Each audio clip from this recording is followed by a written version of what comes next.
Hello students, डाइंगी classes में आप सभी का फिर से स्वागत है। कैसे हैं आप लोग? तो आज हम बात करने वाले हैं चैप्टर नंबर 4 क्वाड्रेटिक इक्वेशन। तो जो 2021 के सिलेबस में रिडक्शन हुआ है वो टॉपिक भी हम कवर करेंगे कि सर कौन सा टॉपिक रिड्यूस हो गया है और कौन कौन से टॉपिक बचे हैं और कैसे कैसे हमें पढ़ने हैं। तो एक इंट्रो टाइप है, बेसिक्स एंड इंट्रोडक्शन की हम बात करेंगे यहाँ पे कि इस चैप्टर में हमें कंप्लीट क्या क्या पढ़ना है, क्या क्या हमने पढ़ लिया है और कैसे कैसे उनको पढ़ना है। चलिए स्टार्ट करते हैं। सबसे पहला जो टॉपिक होता है वो होता है standard form of a quadratic equation, जो बुक के अंदर है। तो स्टैंडर्ड फॉर्म का मतलब है, पहली बात तुमने क्वाड्रेटिक वर्ड का मीनिंग पता है। क्वाड्रेटिक वर्ड का मीनिंग क्या होता है? क्वाड्रेटिक का मतलब होता है सर कोई भी ऐसा अलजेब्रिक एक्सप्रेशन, एक ऐसा अलजेब्रिक एक्सप्रेशन जिसमें वेरिएबल की जो पावर होती है वो कितनी होती है, सबसे बड़ी, या डिग्री ऑफ वेरिएबल कितनी होती है, 2। और उसको इक्वेशन की फॉर्म में लिख देना। किसकी फॉर्म में लिख देना? इक्वेशन की फॉर्म में। इक्वेशन फॉर्म क्या होती है कि सर इक्वल का साइन हो, एलएचएस पार्ट हो और आरएचएस पार्ट हो, both are equal in each and every condition. वो क्या होता है? एलएचएस, सॉरी, इक्वेशन होता है। ओके, तो क्वाड्रेटिक इक्वेशन का मीनिंग क्या है कि सर सबसे बड़ी पावर 2, तो x की पावर 2 के साथ में कोई नंबर, x की पावर साथ में और कांस्टेंट ले लेते हैं 1। तो ये क्वाड्रेटिक इक्वेशन है, इक्वल 0। अब यहाँ पे जीरो के अलावा और नंबर भी तुम्हें मिल सकता है, ये ध्यान रखना। ठीक है ना? इसको सिंपल ऐसे भी लिख सकते हैं, x square plus x is equal to 1। एक ऐसा नंबर भी हो सकता है, ऐसी इक्वेशन, वो भी क्या है? Quadratic equation. तो सर अब नया डाउट आता है कि सर अच्छा इसका मतलब एक क्वाड्रेटिक इक्वेशन दिखेगी कैसे? तो एक होता है स्टैंडर्ड फॉर्म, जो हम पढ़ेंगे, standard form of a quadratic equation, जो हमारा टॉपिक भी था। सबसे पहले तुम्हें पता है कि सर देखो, क्वाड्रेटिक इक्वेशन है तो वेरिएबल की पावर कितनी होगी सबसे बड़ी? 2। तो हमने सबसे बड़ी पावर 2 ले ली, फिर उससे छोटी होती है x, और फिर उससे छोटी x की पावर 0। अब सबके साथ constant a, b and c और प्लस प्लस के साइन, इक्वल 0। थोड़ा सा और अच्छे से लिखोगे तो ax square plus bx plus c is equal to 0। ये क्या बन गया? Standard form of a quadratic equation. Equation की फॉर्म में भी है, क्वाड्रेटिक भी है, और ऐसी ही फॉर्म में मिलेगी। अब यहाँ पे a b and c are real numbers हो सकते हैं, कोई भी रियल नंबर। ठीक है ना? तो चैप्टर 1 में तुमने पढ़े होंगे कि रियल नंबर होते हैं कौन से। नेक्स्ट हम बात करते हैं कि sir solution of a quadratic equation by factorisation. Factorisation means factor करने। तो तुमने पोलिनोमियल के फैक्टर करने सीखे थे, सेम मेथड यहाँ पे। क्वाड्रेटिक इक्वेशन है तो इक्वल के इसको भूल जाओगे तो ये क्वाड्रेटिक पोलिनोमियल नहीं है क्या? देखो ax square plus bx plus c, इसके फैक्टर करने आते हैं हमें। हाँ, मिडल टर्म स्प्लिटिंग मेथड से हम फैक्टर कर सकते हैं और इजीली इसके क्या निकाल लेंगे? 0। ये एक तो हो गया इसका सॉल्यूशन। अब इसके सॉल्यूशन निकालने पे जीरोस वर्ड मैंने यूज में लिया कि वो तो था पॉलिनोमियल में। क्या बोल रहा हूं मैं कि तुमने अगर पॉलिनोमियल पढ़ा था तो पॉलिनोमियल में तो निकाले थे हमने क्या? जीरोस। क्या निकाले थे? जीरोस। और यहाँ पे हम निकालेंगे रूट्स। ये किस में निकालते हैं रूट्स? क्वाड्रेटिक इक्वेशन में या क्यूबिक इक्वेशन, कोई सा भी हो। ठीक है ना? क्वाड्रेटिक इक्वेशन या फिर क्यूबिक इक्वेशन। हमें बेसिकली 10th क्लास में क्वाड्रेटिक इक्वेशन की बात करनी है। तो ये रूट्स क्या होते हैं? Sir solution of a quadratic equation.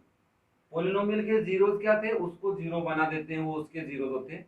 जो मैंने आपको अनूप सर मैथ जो चैनल है उसके ऊपर आर डी शर्मा के सॉल्यूशन पढ़ा रहा हूँ, वहां पे मैंने पढ़ाए हैं। अगर तुम्हें चेक करने की आर डी शर्मा के सॉल्यूशन, तो डिस्क्रिप्शन में लिंक है, चैनल का नेम है अनूप सर मैथ। ओके, तो ये बात तो थी हमें समझनी कि सर क्वाड्रेटिक इक्वेशन में उसको रूट्स बोलते हैं, वो होता है। अब बात करें अगर थर्ड टॉपिक की, solution of a quadratic equation bye completing the square method. तो ये टॉपिक है ना, ये आपका हट चुका है फिलहाल के लिए 2021 के सिस्टम के अकॉर्डिंग। ठीक है ना? एग्जाम के अकॉर्डिंग ड्यूरिंग लोग कोरोना वायरस की वजह से हटा है, तुम्हें पता है ना? अब ये तो ठीक है, ये नहीं है तो क्या बचा? Quadratic formula. अब ये जो क्वाड्रेटिक फॉर्मूला था, डायरेक्ट इसको यूज में लेना है और इसको यूज में लेके हमें कोई भी क्वाड्रेटिक इक्वेशन होंगे उसके रूट्स फाइंड आउट करने हैं। ठीक है ना? तो ये फॉर्मूला तुम्हें याद है क्या कि x अगर कोई वेरिएबल है उसकी वैल्यू क्या होती है? Minus b plus minus under root b square minus 4ac upon 2a। ये बना कैसे है? वो तो बना है हमारा कंप्लीटिंग द स्क्वायर मेथड से। इसी पोलिनोमियल को इसमें आंसर लेके आए थे। ठीक है ना? इसी पोलिनोमियल के। तो वो हम अभी पढ़ लेंगे, जब हम पढ़ेंगे इसको डिटेल में पढ़ेंगे तब पढ़ेंगे। अभी सिंपल समझना है कि ये फॉर्मूला है। इसमें ए बी सी पता है तुम्हें क्या है? Yes, coefficient of x square, coefficient of x and constant term.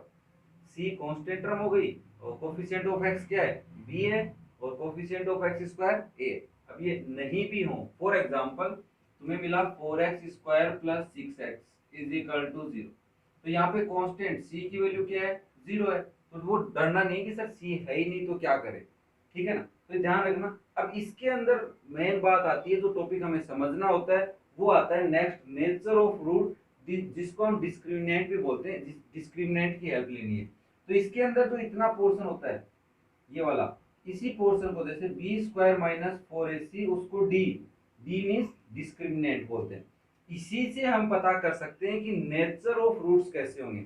Nature of roots का मतलब है कि ऐसे नंबर जो रियल हो, इमेजिनरी नहीं हो, जिनका मतलब नंबर लाइन पे कोई भी पोजीशन नहीं होती, उसको इमेजिनरी नंबर बोलते हैं, ठीक है ना। तो रियल रूट्स हो या फिर वो रूट्स इक्वल हो, तुम्हें ऐसी एक्स की वैल्यू मिल जाए जो दोनों टाइम ऐसे रूट्स निकालो इसके तो दोनों क्या हो, इक्वल हो, एक्स की वैल्यू दो इक्वल आ सकती है ना। तो वो सारी बातें हमें इसमें पढ़नी है नेचर ऑफ रूट्स में। तो सबसे पहले डिस्कस करते हैं इसके अंदर, देखो फर्स्ट पॉइंट होता है रियल एंड इक्वल। रूट्स क्या है, रियल है और इक्वल है। ये कब आता है, जब d की वैल्यू होती है वो या तो 0 के इक्वल हो, ध्यान से सुनना, इक्वल जब भी आएंगे जब d की वैल्यू 0 के इक्वल आएगी। सेकंड कंडीशन में क्या आता है, रियल तो रहते हैं लेकिन डिफरेंट आ जाए, अलग अलग आ जाए। अब कोई भी नंबर लाइन पे वो रियल कब होते हैं, जब वो पॉजिटिव रहते हैं। कोई भी रियल आदमी कब रहता है, जब वो पॉजिटिव रहता है। तो पॉजिटिव रहने का मतलब है डी की वैल्यू 0 से ग्रेटर देन हो, लेस देन का मतलब तो माइनस, नेगेटिव में चला जाएगा। तो जब 0 डी की वैल्यू 0 से ग्रेटर देन आएगी तब उस क्वाड्रेटिक इक्वेशन के रूट्स कौन से होंगे, रियल होंगे और डिफरेंट होंगे, एक दूसरे से मैच नहीं करेंगे। थर्ड जो मेन इंपॉर्टेंट है वो क्या है, नॉट रियल बोल सकते हैं एंड डिफरेंट हो, चाहे कैसे भी हो वो तो अलग बात है, या इमेजिनरी रूट्स बोल सकते हैं, ठीक है ना, जो मतलब पॉसिबल ही नहीं हो ऐसे रूट्स, जो हम किससे निकालते हैं, क्वाड्रेटिक फॉर्मूला की हेल्प से निकालते हैं, ठीक है ना। वो फैक्टराइजेशन मेथड से नहीं फाइंड आउट हो सकते, ध्यान से सुनना। फैक्टराइजेशन मेथड से इमेजिनरी रूट्स फाइंड आउट करना थोड़ा मुश्किल होता है, क्वाड्रेटिक फॉर्मूला से वो इजीली फाइंड आउट हो जाते हैं, हमें वैल्यू पुट करनी है और डायरेक्ट निकालनी है। तो ये पूरी बातें हमें इस चैप्टर में पढ़नी है। दोबारा मैं एक बार रिवाइज करा देता हूँ। हमें क्वाड्रेटिक इक्वेशन समझना है क्या होता है और उसकी स्टैंडर्ड फॉर्म को समझना है कि होती कैसे है, दिखेगी कैसे। नेक्स्ट हमें पढ़ना है कि फैक्टराइजेशन मेथड से कोई भी क्वाड्रेटिक इक्वेशन के फैक्टर या फिर उसके रूट्स कैसे फाइंड आउट करते हैं, ठीक है। सॉल्यूशन का मतलब है रूट्स फाइंड आउट करने कोई भी क्वाड्रेटिक इक्वेशन के फैक्टराइजेशन मेथड से। थर्ड वाला जो टॉपिक था वो हमारा अभी हट चुका है, उसके अंदर एक कंप्लीटिंग द स्क्वायर मेथड होता है। उसी मेथड से हम सॉल्यूशन निकालते हैं क्वाड्रेटिक इक्वेशन के, मतलब रूट्स फाइंड आउट करते हैं। उसी से एक फॉर्मूला डिजाइन हुआ जिसको बोलते हैं क्वाड्रेटिक फॉर्मूला, क्योंकि ये ओनली क्वाड्रेटिक इक्वेशन पे एप्लीकेबल होता है, इसलिए इसको बोला है क्वाड्रेटिक फॉर्मूला, ठीक है ना। तो इस फॉर्मूले से हमें क्या करना है, रूट्स फाइंड आउट करने। अब x की वैल्यू 2 कैसे आएगी, x1 निकालना होता है तब यहाँ पे प्लस ले लेते हैं, x2 निकालना होता है तब minus b minus under root b square minus 4ac upon 2a निकाल लेते हैं। अब यहाँ पे भी कई बार वैल्यू ऐसी आती है कि 4 इंटू ए इंटू सी करते हैं ना, तो वो वैल्यू बड़ी आ जाती है बी स्क्वायर से। इसका मतलब है अंडर रूट के अंदर वैल्यू आ गई नेगेटिव, जो क्या हो जाते हैं, नॉट रियल रूट्स होते हैं, ठीक है ना, वो इमेजिनरी रूट्स होते हैं। अंडर रूट के अंदर कोई वैल्यू हो, अगर तुम 11th-12th में जाओगे तब तुम्हें पता चलेगा कि अंडर रूट में अगर -1 है, कोई भी नंबर है, उसको आइटा बोलते हैं, ठीक है ना। वो अलग बात है, वो तुम 11th-12th में पढ़ोगे, कुछ ज्यादा डिस्कस नहीं करेंगे, ठीक है ना। तो ये ध्यान रखना, जब ये वैल्यू माइनस में आ जाती है तो वो नॉट रियल रूट्स होते हैं, जिसका मतलब होता है डी की वैल्यू लेस देन 0 होती है, ठीक है ना। तो रूट्स क्या होते हैं, नॉट रियल होते हैं, हमें फाइंड भी नहीं करने होते हैं, ठीक है। नेक्स्ट हम बात करते हैं नेचर ऑफ रूट्स की, जो हमने 3 पॉइंट्स पढ़ लिए, जिसमें एक डिस्क्रिमिनेंट होता है जिसकी वजह से हम फाइंड आउट कर सकते हैं कि रूट्स कैसे हैं या नेचर ऑफ रूट्स क्या है, ठीक है। तो ये टॉपिक्स थे हमें कवर करने थे। तुम्हें कैसा लगा वीडियो, कमेंट करके मुझे जरूर बताना। क्या तुम्हें सभी चैप्टर्स के ऐसे वीडियो मिलते रहे तो चैनल को सब्सक्राइब कर लेना, दोस्तों के साथ शेयर करना।